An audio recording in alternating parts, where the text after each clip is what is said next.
Hello friends, welcome to my YouTube channel. आज के इस वीडियो में जो आपका CRPF head constable ministerial SI का एग्ज़ाम होने वाला है 22 से 28 फरवरी के बीच में, उन्हीं के टॉप मोस्ट इंपॉर्टेंट क्वेश्चंस को यहाँ पर डिस्कस करने वाले हैं। और मैं आप लोगों को ये 100% गारंटी देता हूँ कि CRPF head constable ministerial SI के एग्ज़ाम में यहाँ से क्वेश्चन पूछे जा सकते हैं।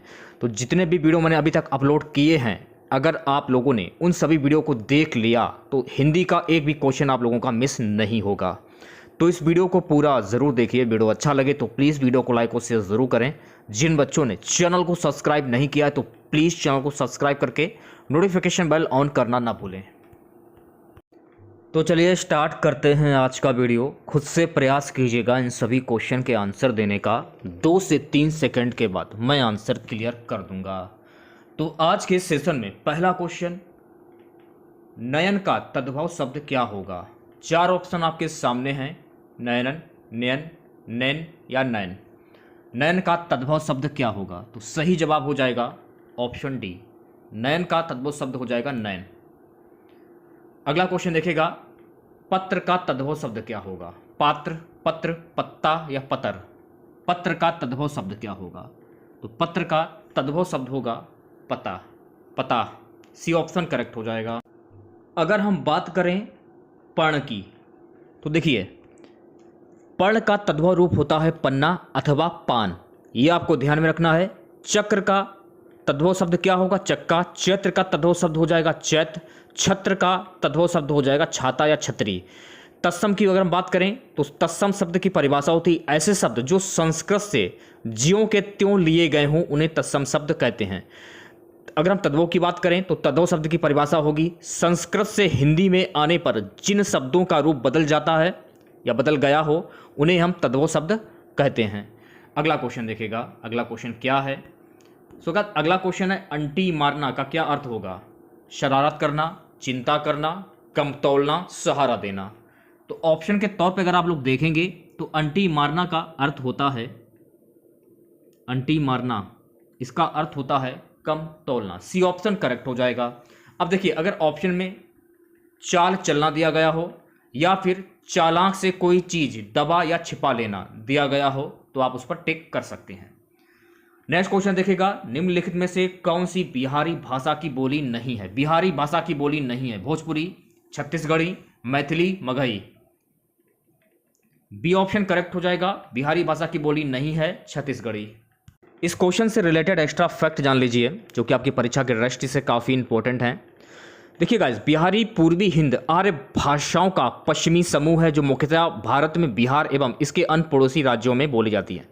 कुछ बिहारी भाषाएं जैसे कि अंगिका, बज्जिका, भोजपुरी, मगही और मैथिली भारत के साथ नेपाल में भी बोली जाती है। बिहारी को पूर्वी बिहारी और पश्चिमी बिहार 2 भागों में बांटा जा सकता है। पूर्वी बिहारी के अंतर्गत मैथिली और मगही 2 बोलियां हैं तथा पश्चिमी बिहारी में केवल एक भोजपुरी, ये आपको ध्यान में रखना है। अगला क्वेश्चन देखेगा, अगला क्वेश्चन क्या है? अगला क्वेश्चन है गाइस कि पावक का संधि विच्छेद क्या होगा? तो देखिए, पावक का संधि विच्छेद हो जाएगा सी ऑप्शन, पौ धन अक। अब देखिए, अगर पूछा जाए कि पावक में प्रयुक्त संधि कौन सी होगी, तो देखिए ये आप देख रहे हैं पौ, इसको मान लिया जाएगा औ और इसको मान लिया जाएगा छोटा आ, तो औ प्लस छोटा आ हो जाएगा आओ, तो यहां पर हो जाएगी अयादि संधि। अगला क्वेश्चन, अंधे के आगे रोना का अर्थ क्या होगा? अंधा व्यक्ति देख नहीं सकता, व्यर्थ का प्रयत्न, सफल प्रयत्न करना, उपरोक्त में से कोई नहीं। अंधे के आगे रोना का अर्थ क्या होगा? बी ऑप्शन करेक्ट हो जाएगा, व्यर्थ का प्रयत्न। अगला क्वेश्चन, झांसी की रानी उपन्यास के लेखक कौन है? वृंदावन लाल वर्मा, भगवती चरण वर्मा, इलाचंद जोशी, भीष्म साहिनी। झांसी की रानी उपन्यास के लेखक कौन है? ए ऑप्शन करेक्ट हो जाएगा, वृंदावन लाल वर्मा। अगला क्वेश्चन, निम्न में से कौन सा पथिक का पर्यायवाची है? मुसाफिर, बटोही, पंथी, ये सभी। तो देखिए गाइस, पथिक के जो पर्यायवाची शब्द होंगे ये सभी हो जाएंगे। देखिए, पथिक के पर्यायवाची मुसाफिर भी होता है, बटोही भी होता है और पंथी भी होता है। यानी कि इसमें राही भी आ जाएगा, राहगीर भी होता है और यात्री भी होता है। तो मुसाफिर, राही, राहगीर, पंथी, यात्री, बटोही, ये सभी शब्द जो है ये पथिक के पर्यायवाची शब्द होते हैं। अगला क्वेश्चन, शिष्ट का विलोम शब्द क्या होगा? शिष्टाचार, अपमान, अशिष्ट, विशिष्ट। शिष्ट का विलोम शब्द क्या होगा? तो शिष्ट का विलोम शब्द होता है अशिष्ट। सी ऑप्शन करेक्ट हो जाएगा। नेक्स्ट क्वेश्चन देखेगा। अगला क्वेश्चन है गाइस कि बच्चों को थपकी देकर सुलाने का गीत। बच्चों को थपकी देकर सुलाने का गीत, बी ऑप्शन करेक्ट हो जाएगा। बच्चों को थपकी देकर सुलाने का गीत, इसको बोलते हैं लोरी। अगला क्वेश्चन, अनुकूल में कौन सा समास है? तत्पुरुष समास, द्विगु समास, अव्ययभाव समास, कर्मधार समास। तो देखिए जहां पर ये शब्द आ जाए, अनु प्रति यथा, यथा अनु प्रति आ भर उद हर, जहां पर ये शब्द आ जाए वहां पर हो जाता है आप लोगों का अव्ययभाव समास। अब देखिए इसमें क्या पूछा जा रहा है कि अनुकूल में कौन सा समास है, तो अनुकूल में कौन सा समास हो जाएगा? तो यहां पर हो जाएगा अव्ययभाव समास। दे सकते हैं आप लोग, अनु, यहां पर हो जाएगा अव्ययभाव समास। सी ऑप्शन करेक्ट हो जाएगा। जहां पर ये शब्द आ जाए वहां पर समास हो जाएगा अव्ययभाव। अनु, यथा अनु प्रति आ भर उद हर। सत्पुरुष में कौन सा उपसर्ग प्रयुक्त हुआ है? सत्पुरुष में कौन सा उपसर्ग प्रयुक्त हुआ है? सा, स्व, सम, सत। स्टार्टिंग का शब्द मैंने आप लोगों को बताया था, स्टार्टिंग का जो शब्द होगा वो आपका उपसर्ग होगा और लास्ट वाला जो शब्द होगा वो आपका प्रत्यय होगा। तो डी ऑप्शन करेक्ट हो जाएगा। शत, शतपुरुष, शत धन पुरुष।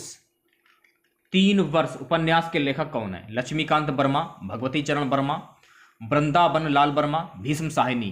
3 वर्ष उपन्यासकार के लेखक कौन है? बी ऑप्शन करेक्ट हो जाएगा, भगवती चरण वर्मा। गाइस अगला क्वेश्चन देखेगा। काली आंधी के रचयिता कौन है? कमलेश्वर, यशपाल, कमलेश बोहरा, खुशवंत सिंह। काली आंधी के रचयिता कौन है? तो काली आंधी के रचयिता है कमलेश्वर, तो ए ऑप्शन करेक्ट हो जाएगा। अगला क्वेश्चन, उसने कहा था कहानी के लेखक कौन है? गुलाब राय, प्रताप नारायण मिश्र, चंद्रधर शर्मा गुलेरी, सरदार पूर्ण सिंह। उसने कहा था कहानी के लेखक कौन है? सी ऑप्शन करेक्ट हो जाएगा, चंद्रधर शर्मा गुलेरी। सो अगला क्वेश्चन, निम्नलिखित में से कौन सी समूहवाचक संज्ञा? देखिए यहां पर पूछा जा रहा है कि समूहवाचक संज्ञा कौन सी है। जब आप झुंड में चलते हैं तो समूह में ही चलेंगे ना। अगर किसी नेता की सभा होती है तो उसमें भी झुंड होता है, भीड़ होती है। सेना, अगर आप किसी पर आक्रमण करते हैं किसी देश पर तो उसमें भी झुंड होता है। सेना का मतलब क्या होता है? बहुत सारे लोग। तो डी ऑप्शन करेक्ट हो जाएगा, ये सभी। सरस्वती का पर्यायवाची निम्न में से कौन नहीं है? शारदा, इंदिरा, भारती, बागेश्वरी। तो देखिए सरस्वती का पर्यायवाची शब्द नहीं होगा इंदिरा, बी ऑप्शन करेक्ट हो जाएगा। अगर पूछा जाए कि सरस्वती का पर्यायवाची शब्द कौन कौन से होंगे, देखिए सरस्वती के पर्यायवाची शब्द होते हैं शारदा, वीणा पाड़ी, वाग्देवी, भारती, माँ श्वेता, ज्ञानंदा, इंदिरा, हंस भाईनी। ये सभी शब्द जो हैं आपके पर्यायवाची सरस्वती के हो जाएंगे। गाइस अगला क्वेश्चन देखेगा। निम्न में से कौन सूर्य का पर्यायवाची शब्द नहीं है? हरांशु, पतंग, तिमरारी, हिमांशु। सूर्य का पर्यायवाची शब्द नहीं है, तो डी ऑप्शन करेक्ट हो जाएगा। हिमांशु शब्द जो है ये सूर्य का पर्यायवाची शब्द नहीं है। अब देखिए सूर्य के पर्यायवाची शब्द कौन कौन से होंगे? खरांशु, अंशुमान, सूर्य, रवि, तिमरारी, दिनकर, दिवाकर और प्रभाकर, भास्कर। ये शब्द जो हैं आपके ये सूर्य के पर्यायवाची शब्द हो जाएंगे। थोड़ा सा मिस्टेक हो गया है, सूर्य के पर्यायवाची शब्द हो जाते हैं ये सब, ये देख सकते हैं अंशुमान, सूर्य, रवि, दिनकर, दिवाकर, प्रभाकर, भास्कर। अगला क्वेश्चन देखेगा। कपटी का विपरीत अर्थक शब्द क्या होगा? कुटिल, कर्मठ, निष्कपट, कृतज्ञ। कपटी का विपरीत अर्थक शब्द क्या होगा?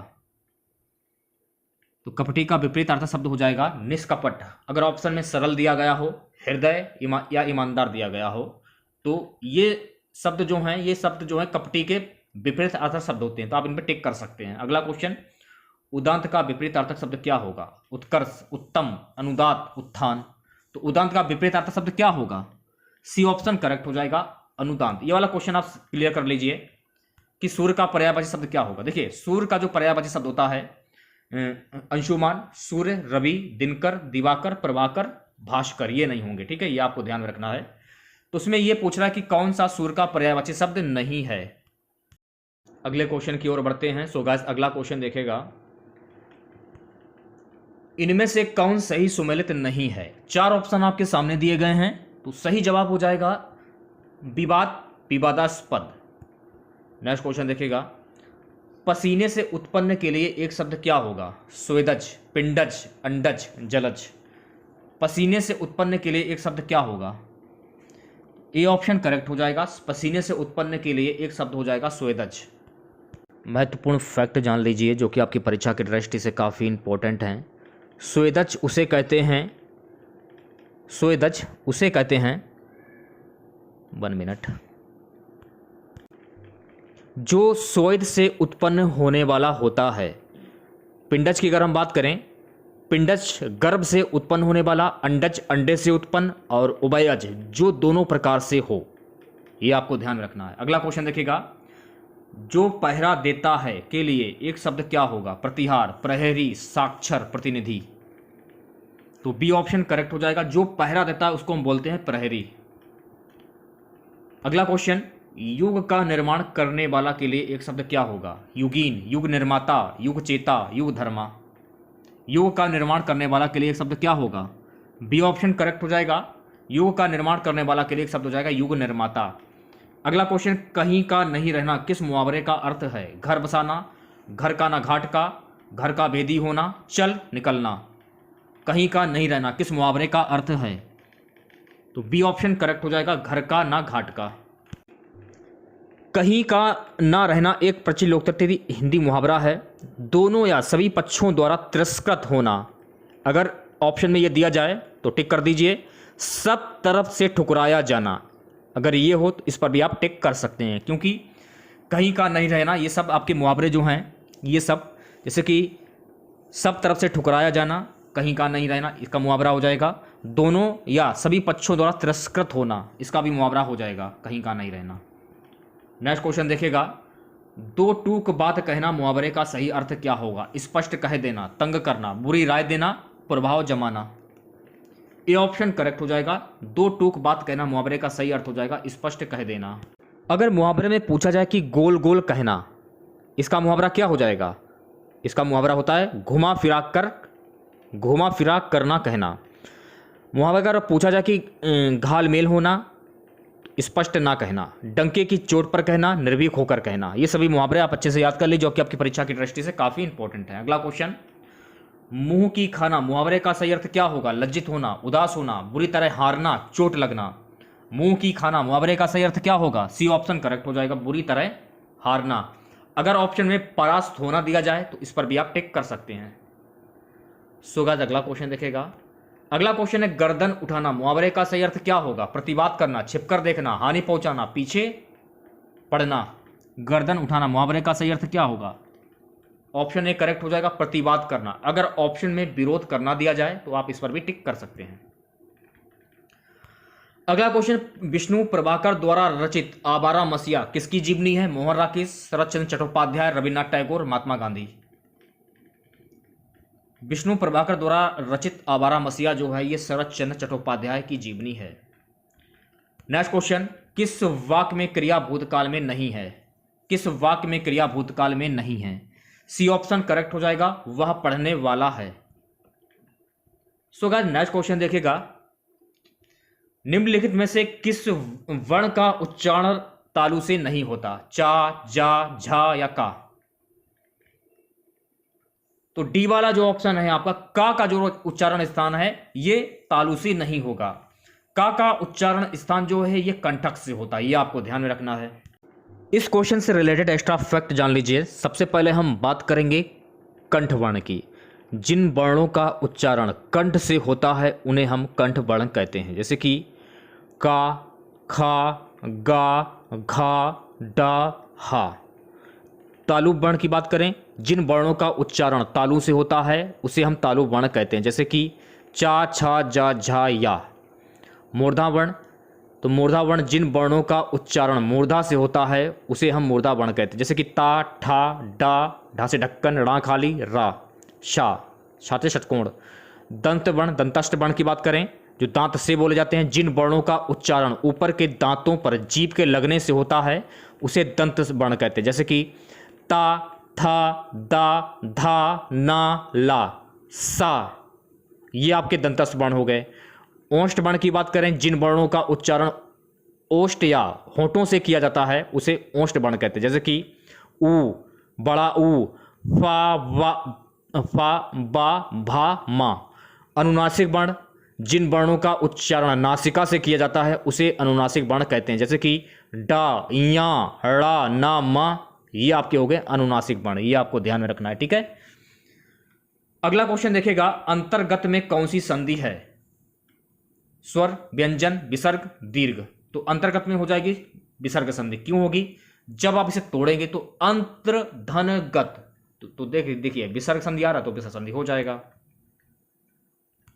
नेक्स्ट क्वेश्चन, निम्न में से कौन एक तद्भव शब्द है? अग्नि, आदमी, स्टेशन, आम। डी ऑप्शन करेक्ट हो जाएगा। आम शब्द जो है आपका ये तद्भव शब्द हो जाएगा। तो तद्भव शब्द के बारे में जान लीजिए आप लोग, क्योंकि आप लोगों ने अक्सर देखा होगा कि तद्भव से परीक्षा में क्वेश्चन ज़्यादातर पूछे जाते हैं। संस्कृत से हिंदी में आने पर जिन शब्दों का रूप बदल गया हो वो तद्भव शब्द कहलाते हैं। जैसे कि आग, काम, पांच आदि। ये आपको ध्यान रखना है। अगला क्वेश्चन, तुलसीदास की रचना रामचरितमानस किस बोली की साहित्यिक रचना है? Awadhi, Braj, Maithili, Magahi. A option correct हो जाएगा, अवधी। महत्वपूर्ण फैक्ट जान लीजिए, रामचरितमानस अवधी भाषा में गोस्वामी तुलसीदास द्वारा 16वीं सदी में रचित प्रसिद्ध ग्रंथ है। इस ग्रंथ को अवधी साहित्य, हिंदी साहित्य की एक महान कृति माना जाता है। अगला क्वेश्चन देखिएगा।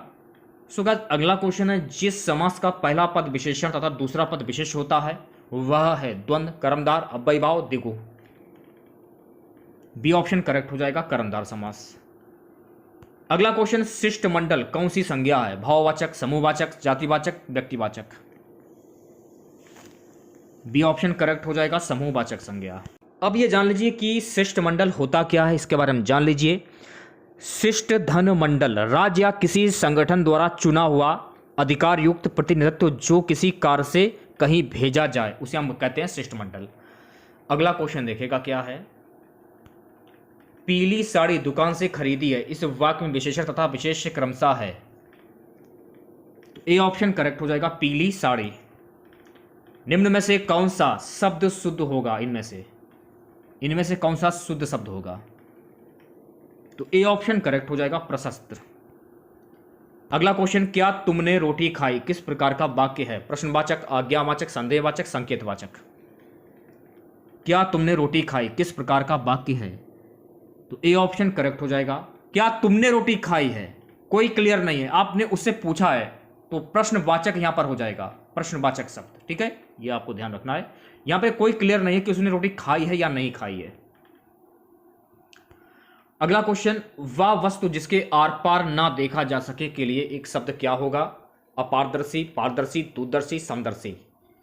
आर पार ना देखा जा सके तो उसको हम बोलते हैं अपारदर्शी, और जिस वस्तु के आर पार देखा जा सके उसको हम बोलते हैं पारदर्शी। यह भी आपको ध्यान में रखना है, ठीक है।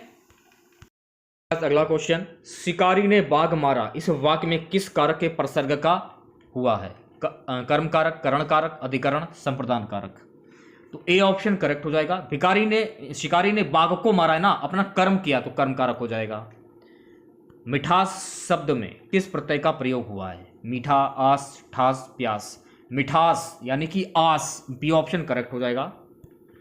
जी नहीं भरना, मुहावरे का सही अर्थ क्या होगा? प्रसन्न ना होना, निराश ना होना, संतोष ना होना, विश्वास ना होना। जी नहीं भरना, मुहावरे का सही अर्थ क्या होगा? जी नहीं भरना, संतोष ना होना। तो सी ऑप्शन करेक्ट हो जाएगा। अगला क्वेश्चन, जानबूझकर मुसीबत में पड़ना किस मुहावरे का सही अर्थ होगा? आग में कूदना, आग में घी डालना, आसमान पर चढ़ा देना, आस्तीन का सांप होना। जानबूझकर मुसीबत में पड़ना, इसका अर्थ होता है आग में कूदना। तो ए ऑप्शन करेक्ट हो जाएगा। अगला क्वेश्चन, विशेषण प्रयोग की दृष्टि से कौन सा वाक्य शुद्ध है? चार ऑप्शन आपके सामने दिए गए हैं, तो डी वाला ऑप्शन जो है आपका करेक्ट हो जाएगा। अनेक छात्र हिंदी नहीं जानते। मुगल किस भाषा का शब्द है? अरबी, तुर्की, उर्दू, संस्कृत। मुगल किस भाषा का शब्द है? तो मुगल जो है गाइस ये तुर्की भाषा का शब्द है, तो बी ऑप्शन करेक्ट हो जाएगा। अगला क्वेश्चन, हिंदी शब्द का प्रयोग सर्वप्रथम किस भाषा की रचना से हुआ? संस्कृत, पाली, प्राकृत, फारसी। हिंदी शब्द का प्रयोग सर्वप्रथम फारसी भाषा से हुआ, तो डी ऑप्शन करेक्ट हो जाएगा।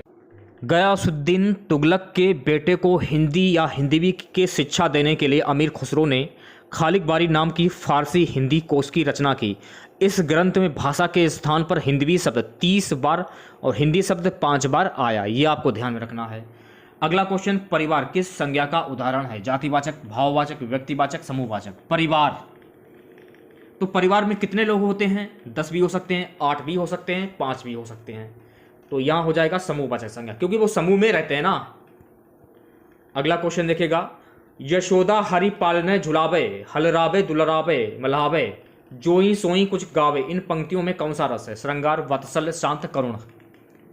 तो बी ऑप्शन करेक्ट हो जाएगा, यहां पर हो जाएगा वात्सल्य रस। अगला क्वेश्चन देखिएगा, आज का हमारा सबसे लास्ट क्वेश्चन, निम्न में से कौन सा शब्द शुद्ध है? तो सी वाला ऑप्शन करेक्ट हो जाएगा। तो आज के इस वीडियो में इतना ही। आशा करते हैं कि आज का वीडियो आप लोगों को पसंद आया होगा। वीडियो अच्छा लगे तो प्लीज़ वीडियो को लाइक और शेयर जरूर करें।